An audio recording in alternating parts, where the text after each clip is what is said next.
सभी आज आप सब लोगों को बुलाया गया। दो विषय हैं इसमें। एक तो जो आज किसानों के ऊपर अत्याचार अन्याय हो रहा है, जो उनको परेशान किया जा रहा है, दूसरा राहुल जी की यात्रा को लेकर दो विषय आपके सामने रखना चाहूंगा। और जो आज किसानों के ऊपर अत्याचार अन्याय किया जा रहा है, आप देख रहे हैं किसान के आंदोलन को कैसे झूठी वादे करके मोदी सरकार ने उनके आंदोलन को समाप्त कराया था। तमाम आश्वासन दिया गया था कि स्वामीनाथन रिपोर्ट, जो उस रिपोर्ट को हम लागू करेंगे, जो एमएसपी है उसको हम देंगे और हम किसान को पूरी गारंटी देंगे। वो किसानों को उन्होंने मांग पूरी नहीं की और किसान फिर अपने आंदोलन, उस चीजों को लेकर, अपनी मांगों को लेकर किसान आंदोलित है। बॉर्डर पे आप देख रहे हैं कि लगातार उनके ऊपर आंसू गैस, रबड़ के बुलेट, यहां तक कि पत्रकारों को भी, आज तक के पत्रकार के ऊपर भी रबड़ बुलेट लगी है।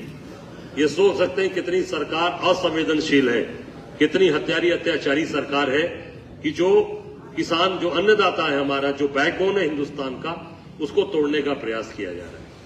किसानों को हमेशा ये सरकार किसान विरोधी है, किसानों पर अत्याचार अन्याय किया है।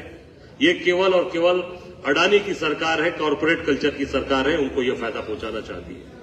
किसान का जो शुरू से आप देखेंगे शोषण किया है। किसानों के लिए अगर किसी सरकार ने काम किया तो हमारी सरकार यूपीए ने किया था।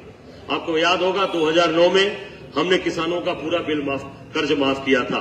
लगभग 72,000 करोड़ रुपए हमने माफ किए थे।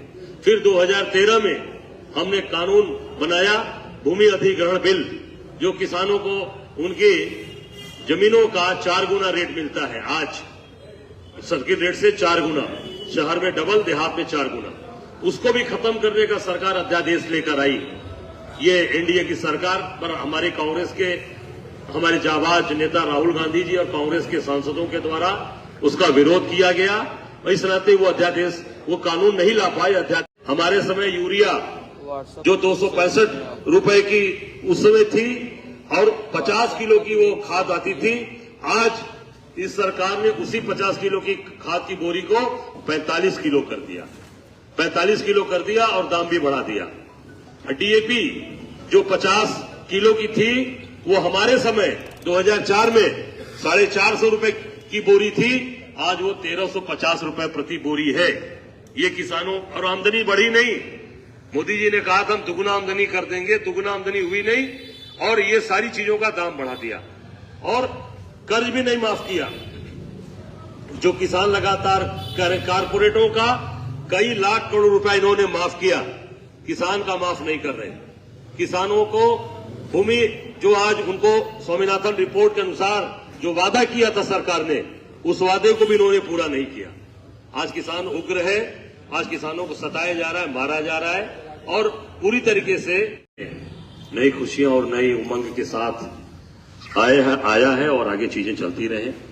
और आज जो सबसे दूसरा जो एक दुखद विषय है कि आज ही के दिन पुलवामा में हमारे जवान शहीद हुए थे।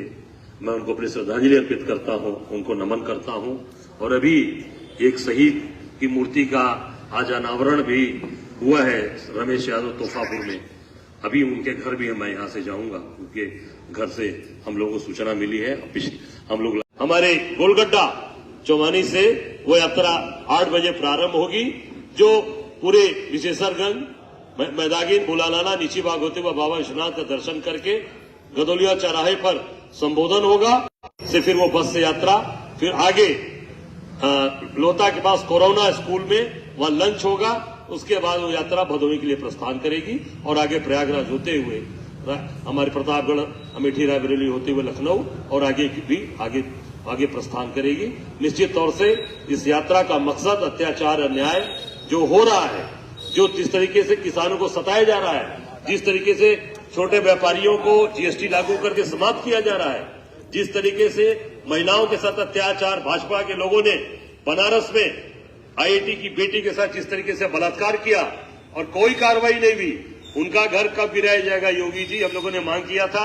अभी तक उनके घर पर कोई नए घर नहीं गिराया गया आज तक। अगर यही विपक्ष का कोई होता, कांग्रेस का होता, तो आज तक ये घर गिरा दिए गए होते। और तमाम आरोप प्रत्यारोप उनके ऊपर मढ़ दिया गया होता, भाजपा के नाते, भाजपा का नेता होने के नाते उसके ऊपर कोई कार्रवाई नहीं की गई और उनको पूरी तरीके से बचाया जा रहा है, सेफ किया जा रहा है। जेल के अंदर भी उनको अच्छी सुविधाएं, भाजपा के जो बंद है जेल में, उनको भी वीआईपी सुविधा देकर जेल के अंदर उनका